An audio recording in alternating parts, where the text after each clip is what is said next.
Hi viewers, welcome to Bharat civil care. நான் உங்கள் engineer Bharat பேசுகிறேன். இன்றைக்கி நம்ம செட்லப்பாக்கம் வந்திருக்கோம் சென்னையில். நியூ பில்டிங் பாத்ரூமுக்கு நம்ம வாட்டர் ப்ரூஃபிங் பண்ணுறோம். பாத்ரூமில் நம்ம எங்கே கோட்டிங் அப்ளிகேஷன் பண்ண போகிறோமோ அந்த சர்ஃபேஸை நல்லா க்ளீன் பண்ணி எடுத்துக்கிறோம். நீங்கள் பார்க்குறது வந்து ஏற்கனவே டெட் மாட்டர்னு சொல்லுவாங்க. கலவை கலந்த அந்த பழைய கலவை நல்லா கெட்டியாக ஒட்டியிருக்கும் மதர் ஸ்லாப்பில்.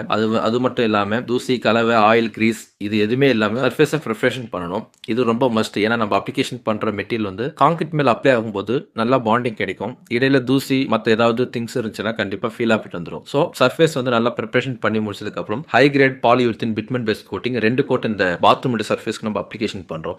ஒவ்வொரு கோட்டுக்கும் கண்டிப்பாக நம்ம 2 to 4 மணி நேரம் இடைவெளி விட்டு தான் அப்ளிகேஷன் பண்ணுறோம். செகண்ட் கோட் அப்ளை பண்ணும்போது மேலே சாண்ட் ஸ்ப்ரிங்கிள் பண்ணுறோம். மேலே ஃபில்லிங் பண்ணி டைல் லைட் பண்ணும்போது கண்டிப்பாக நல்ல பாண்டிங் கிடைக்கிறதுக்காக நம்ம இந்த ஸ்பான் ஸ்ப்ரிங்கிள் பண்ணுறோம். கோட்டிங் அடிச்சா மட்டும் பத்தாது. ஏன்னா இந்த கோட்டிங் வந்து ரப்பர் பேஸ்ட் இருக்கிறதுனால சின்ன ஸ்கிராச்சஸ், பஞ்சஸ் இல்லாட்டு ஏதாவது மெட்டீரியல் மேலே இருந்தாலும் ஃபீலாக போயிட்டு வந்துடும். ஸோ இதுக்கு ப்ரொடக்ஷனுக்காக பிளாஸ்டர் பண்ணுறது ரொம்ப இம்பார்ட்டண்டான ஒரு விஷயம். இந்த பில்டிங்கோட கிளைண்ட் வந்து நமக்கு இதுக்கு மேலே வந்து ப்ரொடக்ஷன் பிளாஸ்டர் நம்மளே பண்ண சொல்லியிருக்காங்க. ஏன்னா இதுக்கப்புறம் பிளம்பர் ஒர்க் பண்ணுவாங்க, டைல்ஸ் மேன் ஒர்க் பண்ணுவாங்க. ஸோ ஏதாவது வந்து டேமேஜ் ஆயிடுச்சுன்னா கண்டிப்பாக லீக்கேஜ் வரும் ஃபியூச்சர்லன்னு சொல்லி நம்மளே வந்து பிளாஸ்டர் பண்ண சொல்லியிருக்காங்க. நம்ம வந்து 15 mm திக்னஸ்க்கு 1:4 ரேஷியோவில் அட்மிக்சர் ஆட் பண்ணி பாலியூரித்தீன் பிட்மெண்ட் பேஸ்ட் கோட்டிங்க்கு மேலே ஒரு பாதுகாப்பாக ப்ரொடக்ஷன் பிளாஸ்டர் பண்ணுறோம். இந்த பிளாஸ்டர் பண்ணி நல்லா ட்ரை ஆனதுக்கு அப்புறம் நீங்கள் இதில் ஒர்க் பண்ணிக்கலாம். ஸோ அப்போ அந்த நேரத்தில் இம்பாக்டும் இந்த வாட்டர் ப்ரூஃபிங்கில் பஞ்சஸ், ஸ்க்ராச்சஸ் அந்த மாதிரி வராமல் வாட்டர் லீக்கேஜ் வராமலும் தடுக்கும். இந்த பிளாஸ்டர் பண்ணுறது ரொம்ப முக்கியமான விஷயம்.